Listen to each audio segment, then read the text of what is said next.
the grim darkness of the far future, there is only war. The words echo through eternity like a curse carved into the bones of reality itself. The galaxy is a graveyard of dying stars and broken empires.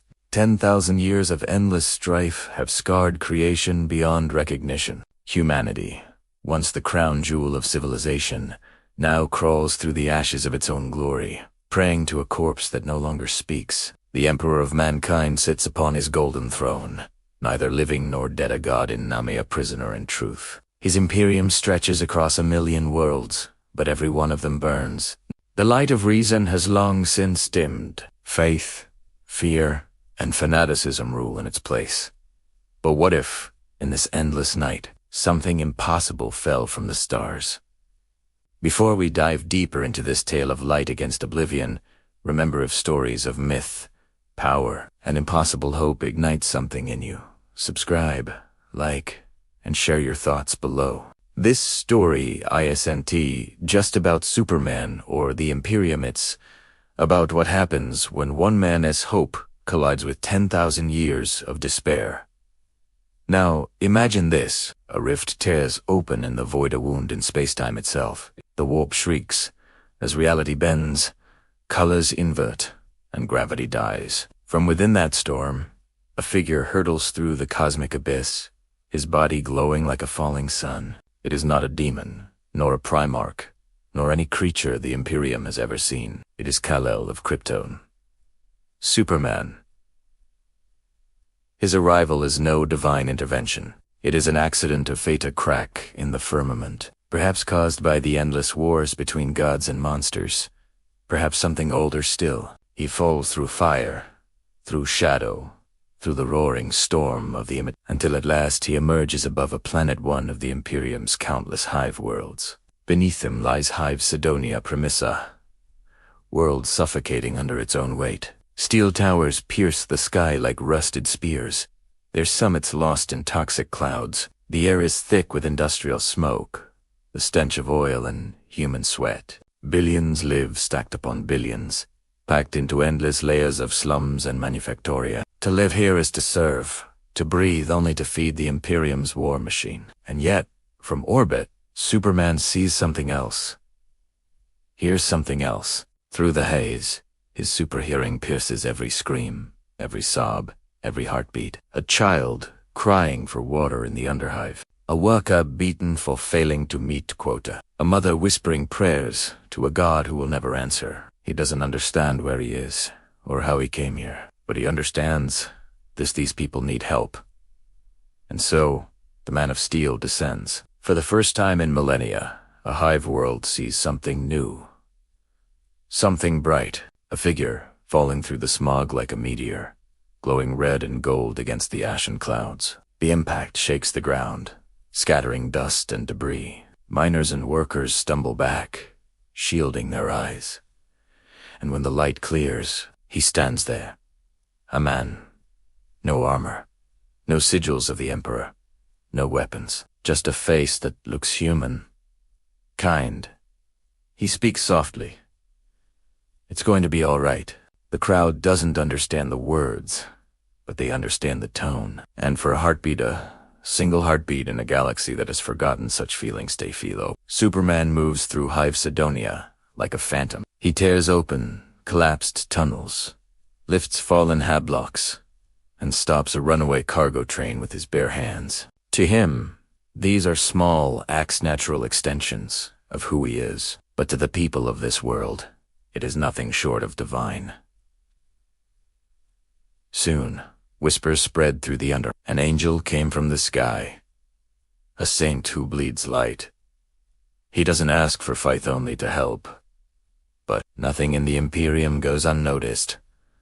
Enforcers report sightings. Picked recordings spread through black market channels. In the high spires above the clouds, the Adeptus Arbites and inquisitorial agents watch the footage in silence. A man faster than Lucifer, impervious to bolter rounds, who flies without a jump pack and heals without augmetics. To the Inquisition, one conclusion is inevitable.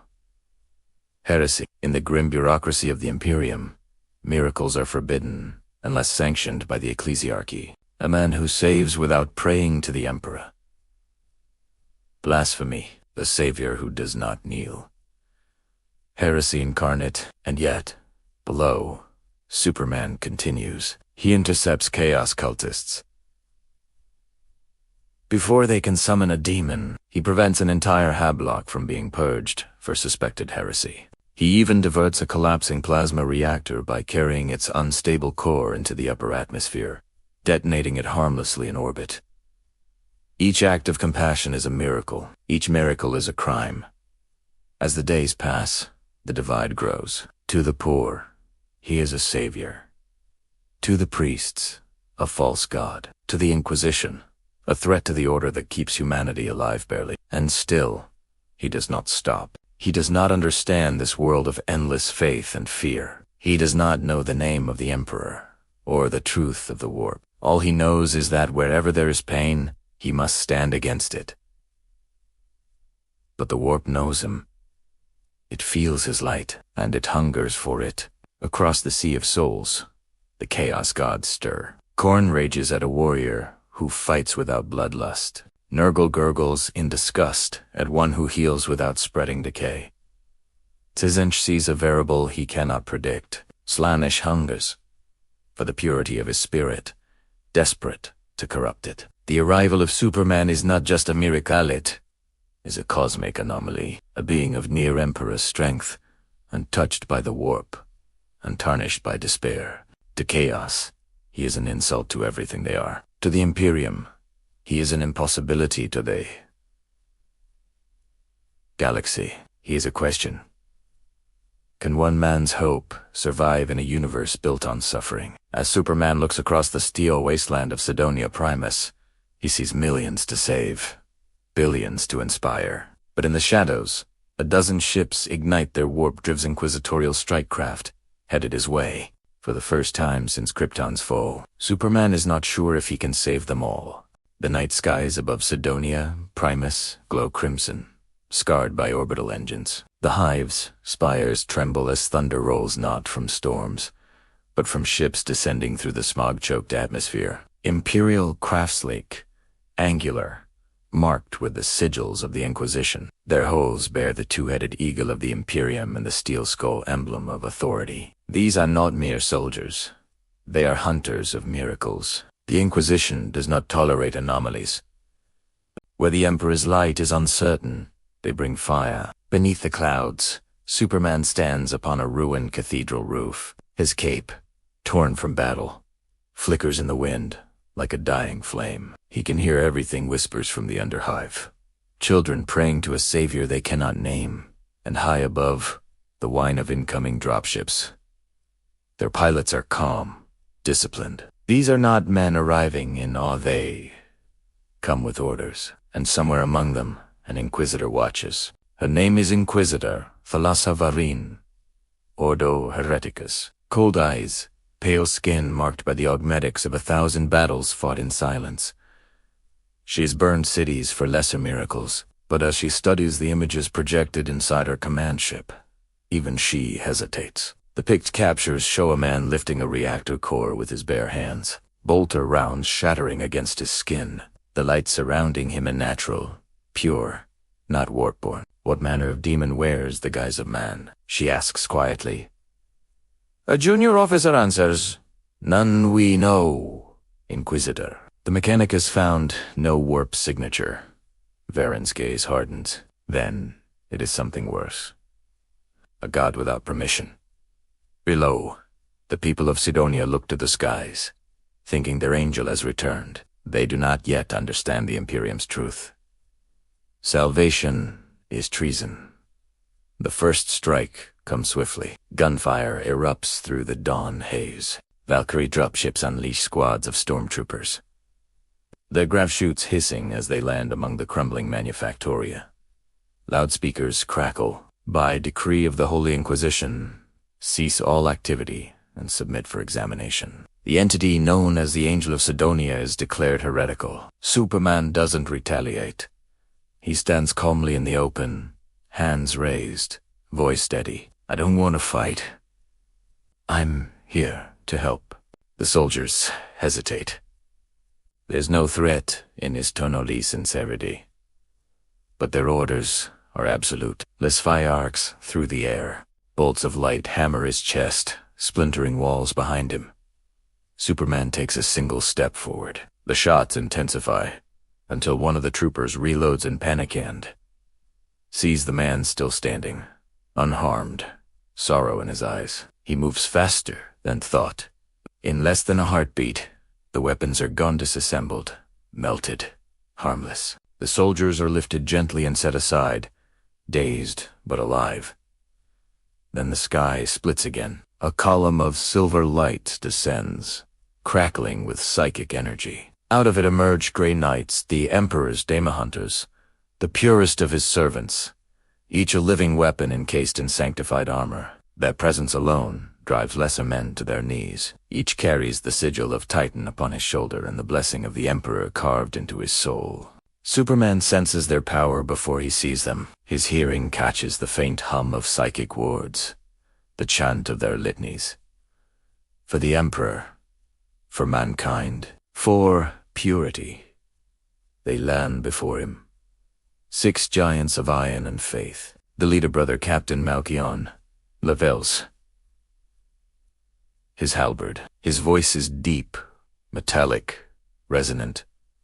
Identify yourself, abomination. No warp spawn hides from the Emperor's gaze.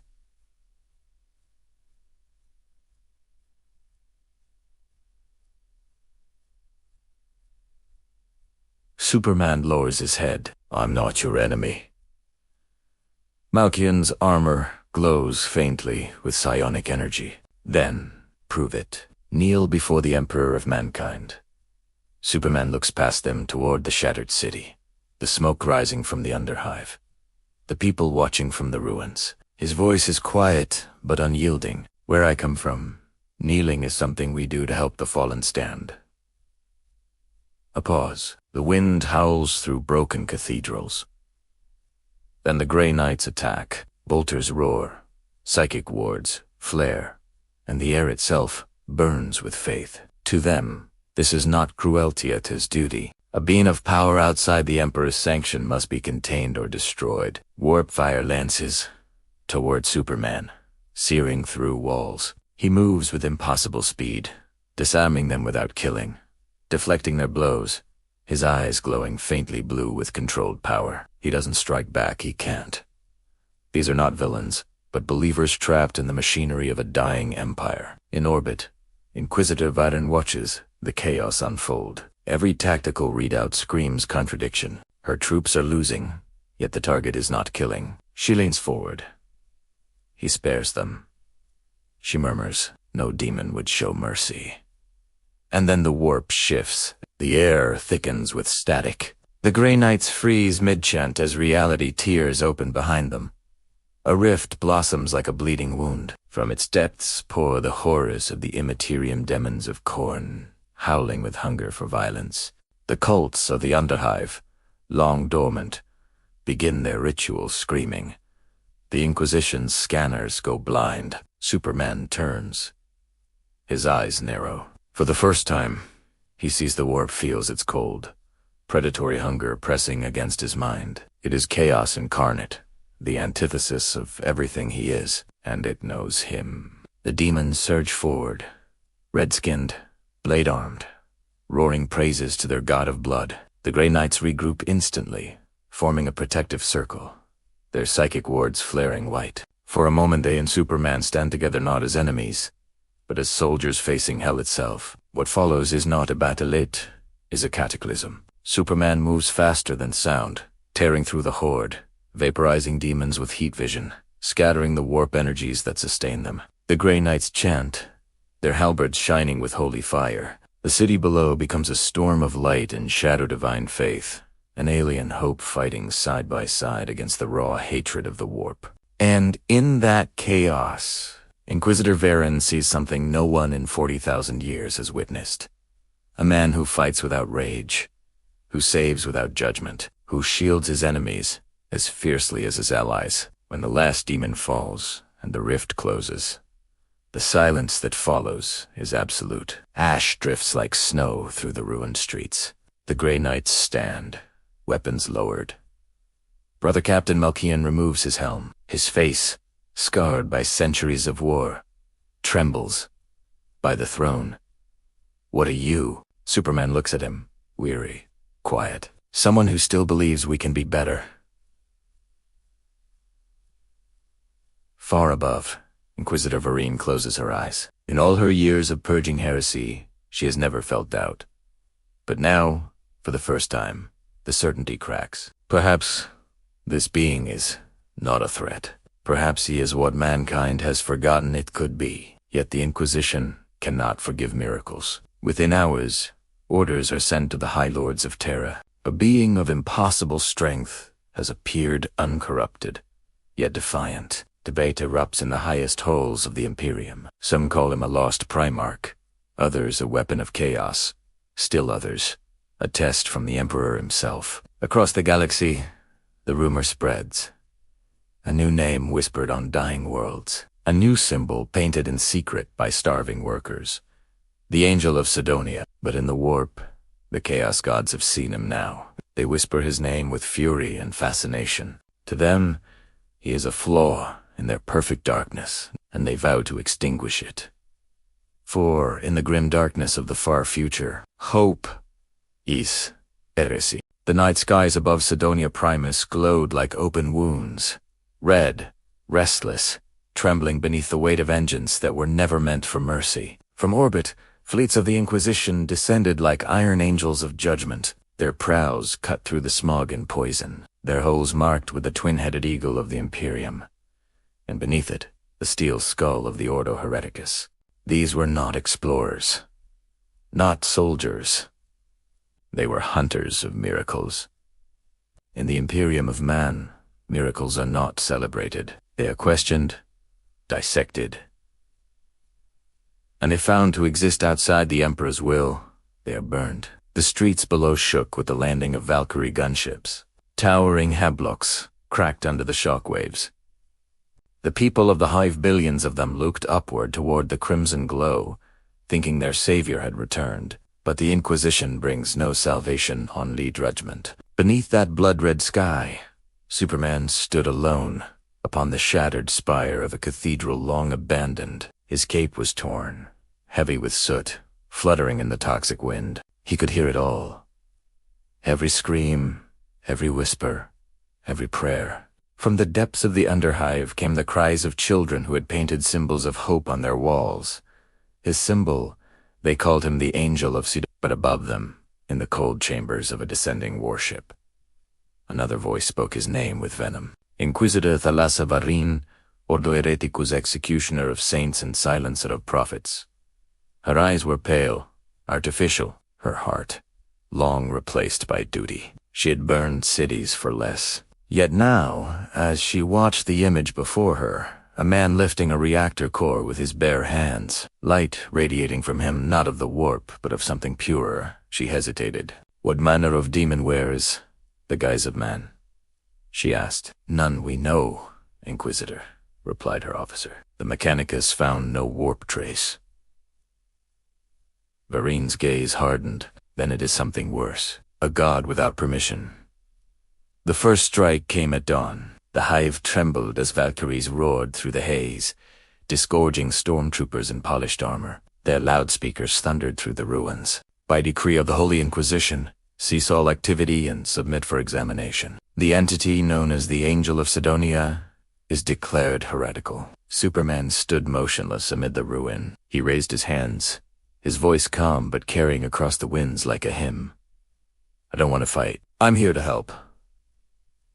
But help is not a word the Imperium understands. Less fire burst from the streets like lightning, hundreds of rifles burning bright. Walls exploded. Concrete split. When the dust cleared, he was still standing. Not defiant, not angry. Simply sad. He moved, not with violence, but precision. In the blink of an eye, weapons were dismantled. Power cells melted, soldiers disarmed and laid gently aside. Not one of them was harmed. And then, the sky cracked open again. A beam of silver light tore through the clouds. humming with psychic energy. From it descended 6 titans. Grey Knights, the Emperor's daemon hunters. Sanctified warriors whose very names were prayers. Each was a fortress of faith. Each step a declaration of purity. Their presence bent the air itself. Superman heard them before he saw them. The low chant of the litany of the Silver Blade echoing like thunder through his mind. For the Emperor, for mankind, for purity, they landed before him. 6 armored giants, their weapons glowing with consecrated fire. At their head stood Brother Captain Malkion, his halberd crackling with psychic power. "Identify yourself, abomination," his voice roared through the Vox. No warp spawn hides from the Emperor's gaze. Superman's voice was calm. "I'm not your enemy." Malkion took a step forward. His armor glowed with wards, then kneeled before the Emperor of mankind. Superman looked at the ruins below, the frightened faces peering from broken towers, the desperate prayers of people who had never known kindness. His answer came soft, but unyielding. "Where I come from. Kneeling is something we do to help the fallen stand." For a heartbeat, there was silence. Then the Grey Knights attacked. Bolters roared like thunder. Psychic energy erupted, scorching the earth. The cathedral shattered beneath the fury of faith and steel. Superman deflected bolts with his hands, dodged warp fire that could unmake flesh, and moved faster than the eye could follow. But he did not strike to kill. Every motion was restraint. Every blow, mercy. The Grey Knights fought with unmatched zeal, their chants echoing through the storm. "By the throne's light, cleanse the unclean!" Superman's voice broke through the fire. "You are not my enemies." But his words were lost beneath the roar of sanctified guns. In orbit, Inquisitor Varen watched through tactical holofeeds, her expression unreadable. The battle below was chaos, yet something was wrong. Her troops were losing, but not dying. The target was holding back. Always holding back. "He spares them," she whispered. No demon would show mercy. And then the warp screamed. The skies split open like a wound. Reality bent. The Grey Knights froze mid-chant, as crimson light poured from the tear in the air. From that living rift, the demons came howling, snarling, drenched in the bloodlust of corn. The cults of the Underhive, long dormant, began to shriek in madness, summoning their gods. The Inquisition's scanners went dark. The Emperor's light flickered. And in that darkness, Superman turned toward the rift. For the first time, he saw it, the warp. A swirling ocean of hunger and despair. He could feel it clawing at his mind, whispering promises, mocking his purity. But he stood unmoved. The demons surged forward. The Grey Knights raised their halberds, their armor blazing with holy runes. For the briefest moment, enemies became brothers in arms. Then came the storm. Superman became a streak of light, moving faster than thought, tearing through the demonic hordes. His heat vision seared through warp flesh. His fists shattered bone and flame alike. The Grey Knights chanted beside him, blades glowing with the Emperor's wrath. Together they fought, faith and hope, side by side. Sidonia burned. The sky was fire, the ground ash, and above it all a single figure stood against the impossible. When the last demon fell, the silence that followed was like the breath after prayer. Brother Captain Malkion removed his helm. His face, scarred by centuries, trembled. "By the throne," he whispered. "What are you?"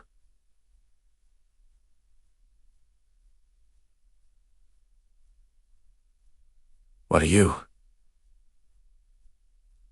Superman's reply was quiet. "Someone who still believes we can be better." In orbit, Inquisitor Varen lowered her gaze. For the first time in her long, merciless career, she felt doubt. But the Imperium does not forgive doubt. Before the sun rose again, orders were transmitted to the High Lords of Terra. A being had appeared uncorrupted, yet defiant. A heresy of hope. Across the galaxy, rumors spread. Whispers turned to prayers, and a name was born in the dark. The Angel of Sidonia. But in the warp, the gods had taken notice. Khorne raged. Nurgle festered. Tzinch plotted. Slaanesh hungered. For in the grim darkness of the far future, hope is heresy.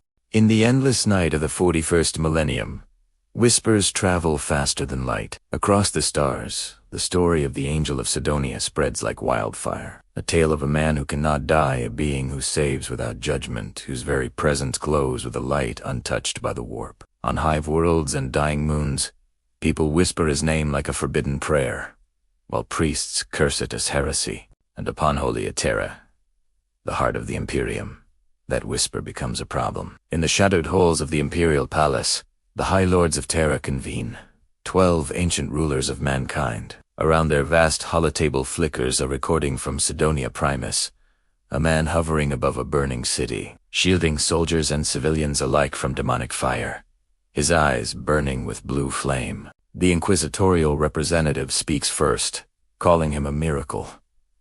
The Fabricator General demands data. The Ecclesiarch screams blasphemy, while the Lord Commander Militant defends him for saving an imperial world. The chamber descends into chaos, debates, accusations, fear. Because in the Imperium, the greatest heresy isn't rebellion or sorcery. It's hope. Deep beneath the palace, Inquisitor Thalassaverin faces judgment from her own order. She kneels before the sigil of the Ordo Hereticus, surrounded by the cold eyes of her peers. "You allowed the creature to live," one hisses. Varen answers, "He fought beside us. He saved my men." Her defiance seals her fate. The council condemns her for spreading heresy, stripping her rank and imprisoning her for questioning. As they drag her away, she whispers, "If mercy is heresy, then perhaps the Emperor himself has sinned." Meanwhile, in the silent void beyond stars, Superman drifts above a dying sun. He watches, listens, tries to understand this galaxy that fears salvation. He has fought monsters before, but this war is different. Here, evil hides behind faith. Here, cruelty wears the mask of devotion. Then a faint voice echoes through the void, an Eldar Fasir, her thoughts like crystal winds.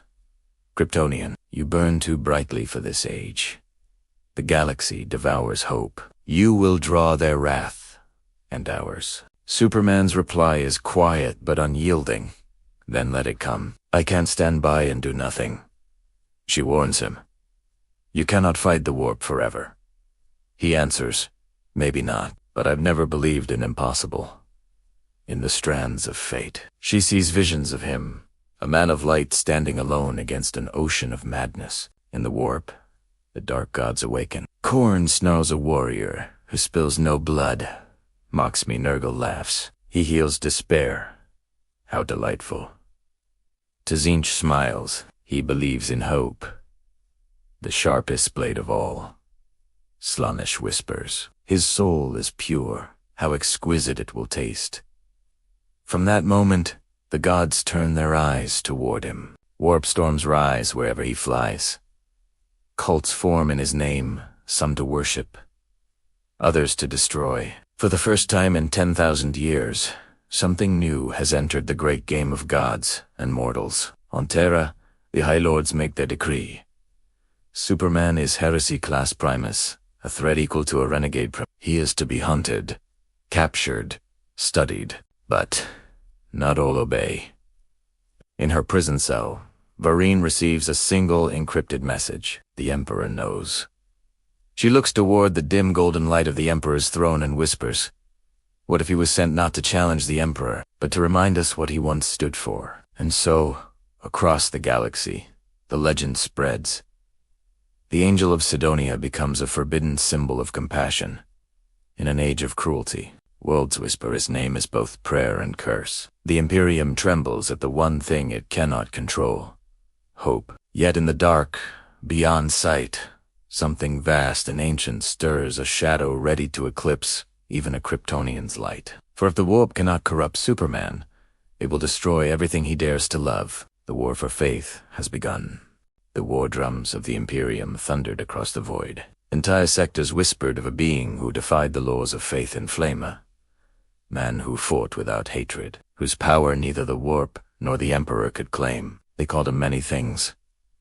Heretic, savior, ghost. But on Cydonia Primus, where ash still hung like memory over broken cathedrals, the people called him the Angel, and that single word was enough to ignite the greatest manhunt in 10 millennia. Inquisitor Thalasiverin stood before the High Lord's holographic council, her voice calm but unwavering. This being is not of the warp. He is not demon, not psyker, not any mutation known to man. He fights with mercy. He bleeds, but his wounds heal. He resists. Corrupt. He could be the Emperor's well-made flesh or the universe's cruelest trick. The chamber fell silent, only the hum of machinery filling the void. Then the decree came. The Angel of Cydonia is to be captured or destroyed. Across the segmentum solar, the engines of holy war awoke. War fleets burned their way through the stars, bearing the banners of the Inquisition and the Adeptus. From Titan, a conclave of grey knights was dispatched, their prayers turning to fire as they swore to purge the impossible. And yet, within her command vessel Penance of Faith, Varen hesitated. In her private sanctum, she replayed the picked footage of Cydonia, again and again, Superman shielding her soldiers from daemon fire, standing among ruins like a saint carved from light. Every instinct told her to destroy him, but something deeper whispered otherwise. That night, as her ship drifted through the void, she gave a command she would later deny under oath. Set course for the surface. I will find him myself. Below. Among the ruins, Superman moved quietly through the skeletal remains of Manufactoria, helping survivors rebuild. He had no fortress, no Allah's only purpose. When he looked to the stars, he could hear them. The restless prayers of a galaxy choking on its own faith. The more he tried to help, the more worlds turned against him. Temples burned his likeness. Preachers called his mercy a lie. Yet every night, someone still lit a candle beneath his mark, a symbol of hope drawn in ash upon broken walls. It was today in the shattered heart of Cydonia's hive that Varine found him. She descended alone, her power armor stripped down, her weapon holstered. The moment she stepped into the clearing, Superman looked up. His eyes met hers, not with hostility but quiet understanding. You came to kill me, Esaid. Simply. Varine hesitated. I came to know what you are. He smiled faintly. I'm what your people forgot to believe in. For a long moment, they stood in silence, surrounded by ruins that whispered of both faith and failure. Finally, Varine lowered her gaze. If the High Lords learn I've spoken to you, they'll burn me too. Then don't speak, Superman replied softly. Just see.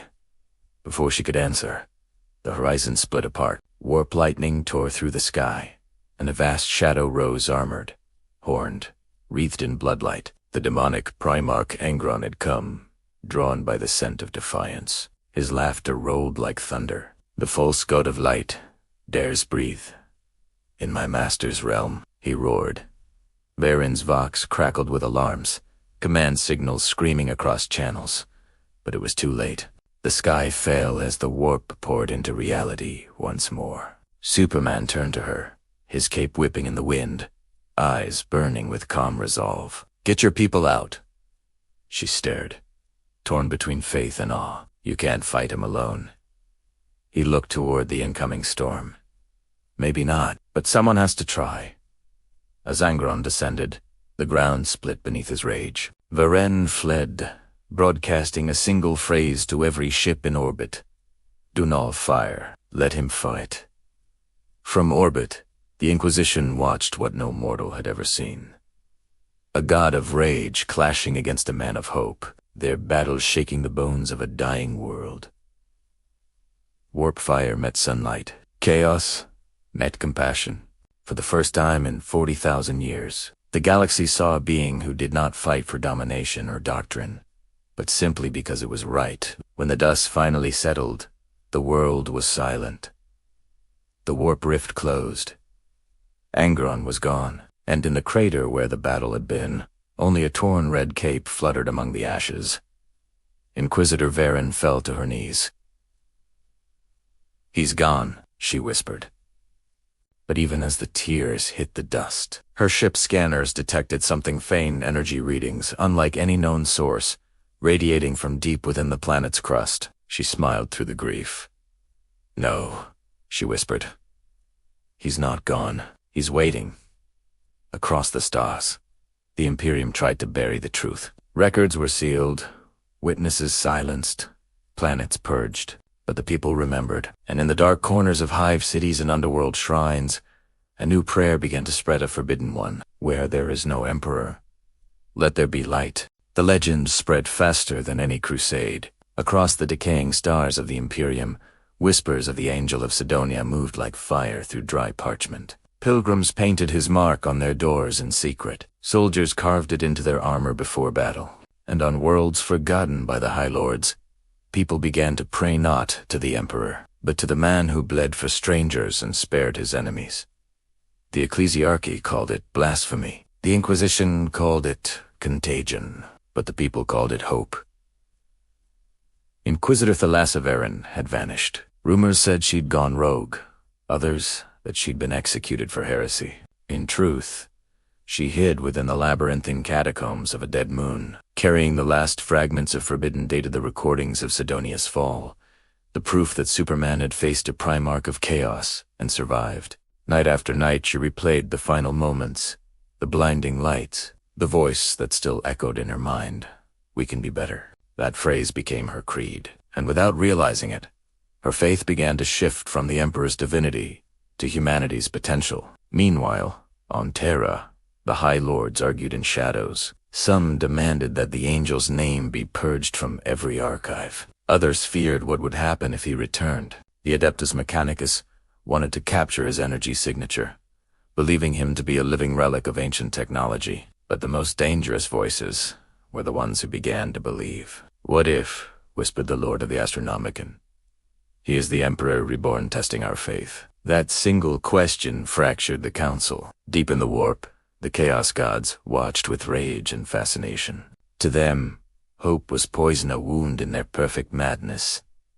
Khorne's realm trembled with fury. Tzezinch schemed endlessly to twist the Angel's symbol into corruption. Nurgle laughed, promising that even hope decays. But Slaanesh, ever the whisperer, simply smiled. "He will break, not by force, Te Murmured, but by the weight of worship."